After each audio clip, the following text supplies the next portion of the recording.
I am Wes, and this is supply and demand. Getting into the theory here, it's important to understand the concept of markets, and that is a group of economic agents who are trading a good or service. We partake in markets all the time. Whether we choose to consume or the decision not to consume something, we're participating in that market. It's important to understand perfectly competitive markets as well. And we don't always actually live in this reality of perfectly competitive markets. Either way, it is two conditions. Your sellers all sell an identical good or service, and two, individual buyers or sellers aren't powerful enough on their own to affect the market price of that good or service. Getting into how it looks graphically. So we have right here, the blue line, supply, that's the quantity supplied, and the red line, quantity demanded. And the quantity supplied is the amount of goods or services that sellers are willing to sell at a given time. Quantity demanded is the opposite, is the amount of goods or services that buyers are willing to buy at a given time. Here where they cross, we find equilibrium. This is where the market lies and where social surplus is maximized. This is where the price, P, here is dictated, as well as the quantity that is supplied. Moving on here, how do we shift one or the other? Because these markets are not stagnant. And when it comes to demand, it's tastes and preferences, income, availability, number of buyers, beliefs about the future. When it comes to supply and sellers, it's prices of inputs, technology, number of sellers beliefs about the future as well. In this example, you can see supply here shifting to the left, as well as demand. And this original equilibrium point is moved to this now equilibrium. Right now are facing this uncertainty on a global scale, and they're not sure what they can do to control their world around them. In this case, the way I compensate for feeling like I have no ability to control this outbreak, what I can control is how prepared I am for it. More of a real world impact here now, the coronavirus.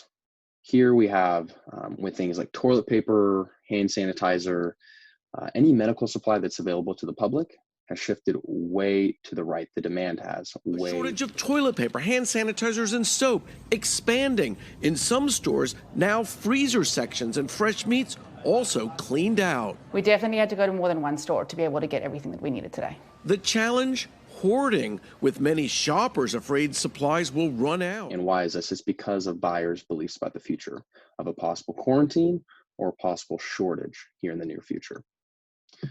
We got real life examples here to kind of dive deeper into this. Here we have a picture of a store selling hand sanitizer for $60, $40, and $20 per thing of hand sanitizer. As the demand has gone up, the price thus goes up as well. Here in this next one, in Florida, one seller is offering a face mask for almost $4,000. Convenience store selling milk for $10 a gallon, and in Minnesota, a smoke shop was charging almost $80 for toilet paper. Lastly here, kind of to show not just the price increase, but the amount sold, we have right here, this section says it was reported that demand for hand sanitizer in the US spiked by 1,400% between December and January. So just the news of the coronavirus and the possible, fear of the future of what might unfold has increased demand tenfold.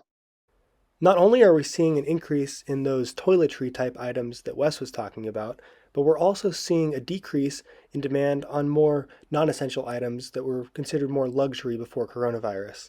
Because of lower incomes due to layoffs and other things, people are only spending money on the bare necessities at this point. John, what do you think?